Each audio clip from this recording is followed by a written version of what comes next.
Ladies and gentlemen, good afternoon and welcome to Palawan Masonic Lodge 99's public installation for the Masonic year 2018 to 2019.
Dignitaries from the East, brethren, family and relatives and friends of Masons, good afternoon. Thank you for your warm welcome and hospitality.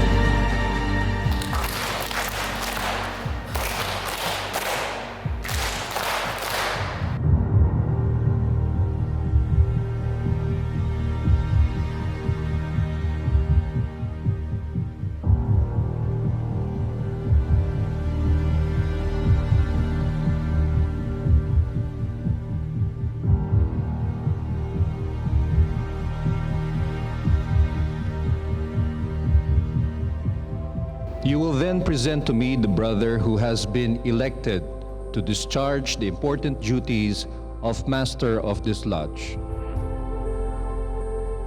I present to you for installation Brother William Teng, who has been elected to be the worshipful master of this lodge for the ensuing Masonic year.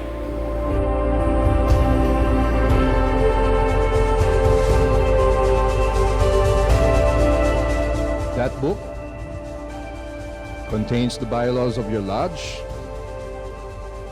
of which is your special duty that it is carefully punctuated and carefully executed. You agree to be a good man and true, and strictly to obey the moral law.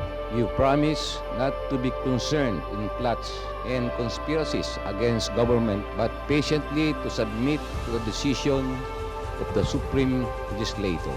You promise to pay homage to the Grand Master for a time being and to his officers when duly installed, and strictly to conform to every edict of the Grand Lodge of General Assembly of Masons that is not subversive of the principles and groundwork of Masonry.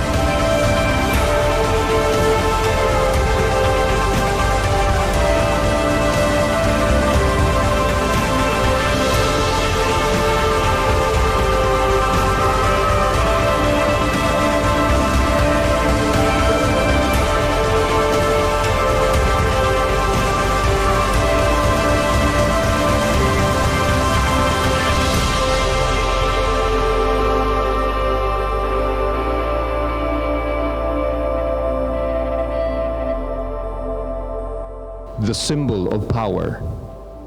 In the hands of the Master, it may be made an instrument for great good or for greater evil. With it, the Master governs his lodge, and that the welfare and prosperity of the lodge will depend upon its judicious use. I therefore trust you will wield it for the best interests of your brethren. So brethren, let us always remember that the teachings of Masonry only serve as our guiding light to truly becoming better men. We have nothing more to contribute to Freemasonry. It is already complete with its teachings and tenets, rituals and ceremonies, virtues and values, rules and regulations, etc. What is only required of us is to show to the world and put into actions what we have learned inside the lodge.